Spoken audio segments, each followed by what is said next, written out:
دوستو وہی ہونے جا رہا ہے جس کا ڈر تھا، یعنی کہ کشمیر نے علیحدگی کا مطالبہ شروع کر دیا ہے۔ علیحدگی کا کیا مطالبہ کیا جا رہا ہے، اس کی ڈیٹیلز آپ کے ساتھ شیئر کریں گے۔ پاکستان نے ہمیشہ کہا کہ کشمیر پاکستان کی شہرگ ہے، لیکن اب اسی شہرگ کے اوپر جب اٹیک کیا گیا، اب کشمیریوں کا کہنا ہے کہ ہم آپ کی شہرگ نہیں ہے، آپ ہمیں معاف کر دیں۔ سب سے پہلے خاقان عباسی نے ایک بیان دیا، میں نے اپنی زندگی میں بہت احتجاج دیکھے، لیکن ایسا کوئی احتجاج نہیں دیکھا کہ 3 ہفتے سے ایک ریاست بند ہے اور بمبر سے توبٹ تک لوگوں نے دکانیں، کاروبار، گاڑیاں بند رکھی ہوئی ہیں۔ یہ بہت ہی غیر معمولی صورتحال ہے۔ یعنی شاید خاقان عباسی پرانے سیاستدان ہیں، پاکستان کے پرائم منسٹر بھی رہ چکے ہیں، ان کا دعویٰ کرنا ہے کہ انہوں نے اس سے پہلے ایسا احتجاج نہیں دیکھا۔ اس سے ثابت ہو جاتا ہے کہ کشمیر کے لوگوں کا جو احتجاج ہے اس کی اپنی طاقت اور قوت موجود ہے، جس کا اعتراف اور اقرار شاید خاقان عباسی بھی کر رہے ہیں۔ اب پاکستان میں کچھ لوگ متحرک ہوئے، انہوں نے کہا کہ ہم مذاکرات کریں گے، جس میں مولانا فضل الرحمان تھے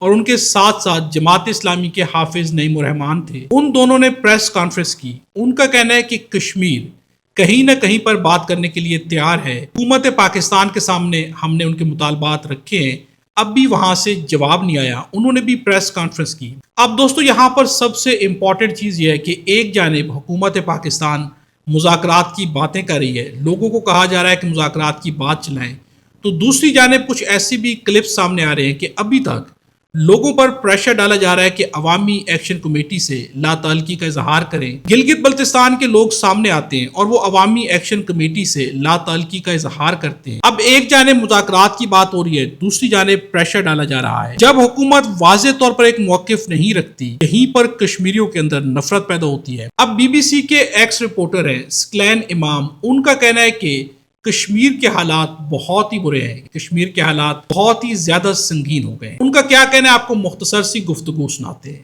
پاکستان کے زیر انتظام جموں اور کشمیر میں اس وقت ہیومن رائٹس یعنی انسانی حقوق اور ہیومن سیفٹی یعنی انسانی تحفظ کی ایک انتہائی سنگین اور تشویشناک صورتحال پیدا ہو چکی ہے۔ دوستو آپ نے یہ گفتگو بھی سنی، دوسری جانب مارکیٹس بند ہیں، تاجروں پر دباؤ ڈالا جا رہا ہے کہ آپ مارکیٹس کو کھولیں، لیکن اس دباؤ کے بعد تاجروں نے مارکیٹ کو مزید بند کر دیا ہے۔ یعنی تاجر کسی لحاظ سے بھی حکومت کا دباؤ لینے کو تیار نہیں ہے۔ حکومت کہہ کچھ رہی ہے، کر کچھ رہی ہے۔ اس کے بعد اب کشمیر کی جانب سے یعنی ان کی قیادت ہو یا باقی لوگوں، ان کی جانب سے شدید رد عمل سامنے آ رہا ہے۔ اب ایک جانب سردار امان نے پاکستان کی حکومت کے اوپر، سیاستدانوں کے اوپر تنقید کی ہے، تو دوسری جانب عمر نذیر نے عوام سے کہا ہے کہ الیکشن کا بائیکاٹ کر دیں۔ سردار امان نے کیا کہا ہے، پہلے آپ کو ان کی گفتگو سنیں۔ حکومت قائم کریں گے، عوام کی حکومت قائم کریں گے، وہی حکومت مسئلہ جموں کشمیر پر بات کرے گی۔ مسئلہ جموں کشمیر ہمارا ہے، یہ دھرتی ہماری ہے، اس پر بات کرنے کا حق ہمیں ہے۔ کوئی رانا ثناءاللہ کو اختیار نہیں ہے، کوئی پاکستان کے وزیروں کو اختیار نہیں ہے، وہ ہمیں بتائیں گے، وہ ہمیں بتائیں گے۔ آصف اور وہ جو خواجہ آصف جب جس طرح کا فریم ملتا ہے وہ ہمیں بتائے گا آپ کشمیر نہیں ہے۔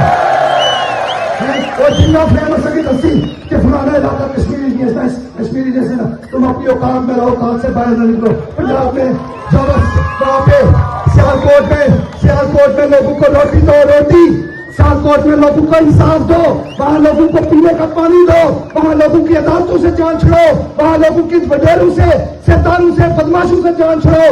یہاں کے کشمیریوں کو نہ بتاؤ کہ فلاں کشمیری نہیں ہے، فلاں نہیں ہے۔ آپ نے یہ گفتگو سنی، حکومت پر شدید تنقید کی گئی ہے، خواجہ آصف ہوں، باقی لوگ ہوں۔ دوسری جانب عمر نذیر نے عوام سے کہا ہے کہ آپ الیکشن کا بائیکاٹ کر دیں، اور عوام نے کہا ہے کہ ہم الیکشن کا بائیکاٹ کریں گے۔ آپ یہ گفتگو ملاحظہ کریں۔ یہ جو ہمارے جرم تھے جو میں نے آپ کے سامنے رکھے، کیا اس کے بعد مجھے آپ کھڑا کر کے جواب دیجیے گا، اپنے بڑوں سے بھی، بزرگوں سے بھی گزارش کروں کہ اس کے بعد یہ جو کھیل ہمارے ساتھ کھیلا گیا، کیا آپ اس بناؤ میں فراڈ الیکشن کا حصہ بنیں گے؟ تو میرے نعرے کا جواب دیجیے گا کہ ڈونٹ الیکشن نہ بننا، don't election, don't election, fraud election, fraud election.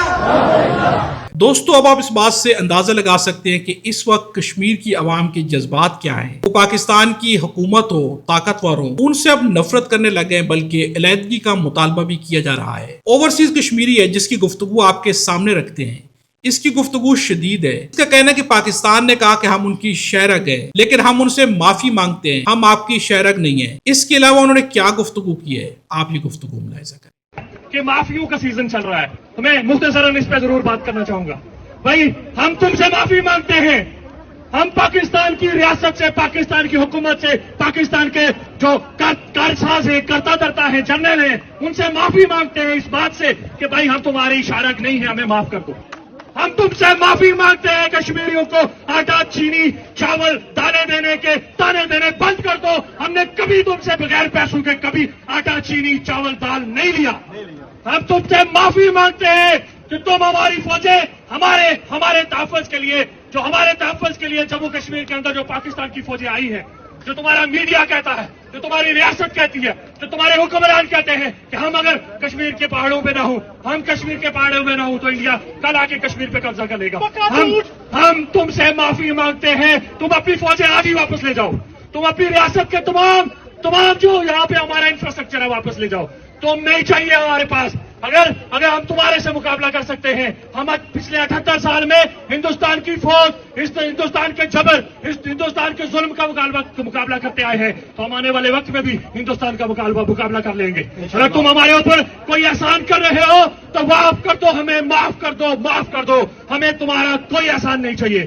یا گلی محلے کے اندر نوجوانوں کی ویڈیوز آ رہی ہیں، ہم معافی مانگتے ہیں، ہمارا کالعدم ایکشن کمیٹی سے کوئی تعلق نہیں ہے. اب میں معافی مانگتا ہوں، میرا پاکستان کی ریاست سے کوئی تعلق نہیں ہے، میں معافی مانگتا ہوں.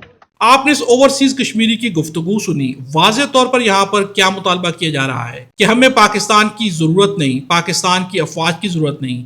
ان کا کہنا ہے کہ پاکستان نے ہمیشہ کہا کہ اگر ہماری فوج کشمیر کی حفاظت کے لیے نہ ہوتی تو انڈیا کشمیر پر قابض ہو جاتا. تو اب یہاں پر اس شخص کا کہنا ہے کہ جب ہم آپ کا مقابلہ کر سکتے ہیں تو ہم انڈیا کا بھی مقابلہ کر سکتے ہیں، آپ اپنی فوج واپس لے جائیں. یعنی یہاں پر کشمیری عوام کیا مطالبہ کر رہی ہے؟ کشمیری عوام مطالبہ کر رہی ہے آپ ہماری جان چھوڑ دیں. یعنی کیا کشمیر اب علیحدگی کا مطالبہ کرنے جا رہا ہے؟ گفتگو ایک شخص سے شروع ہوتی ہے اور پھر ایک شخص سے ہجوم بنتا ہے اور ہجوم سے بات نکلتے نکلتے تحریک بن جاتی ہے. کشمیر کے حالات ایسے کہ اگر حکومت نے سمجھداری کا ثبوت نہ دیا تو کشمیر میں علیحدگی کا مطالبہ اور زیادہ شدت اختیار کر سکتا ہے، جو کہ کسی لحاظ سے بھی ریاست پاکستان کے لیے اور ریاست کشمیر دونوں کے لیے صحیح نہیں ہوگا. آپ کیا سمجھتے ہیں؟ کمنٹس میں ضرور بتائیے گا. ویڈیو اچھی لگے تو لائک بھی ضرور کیجیے گا.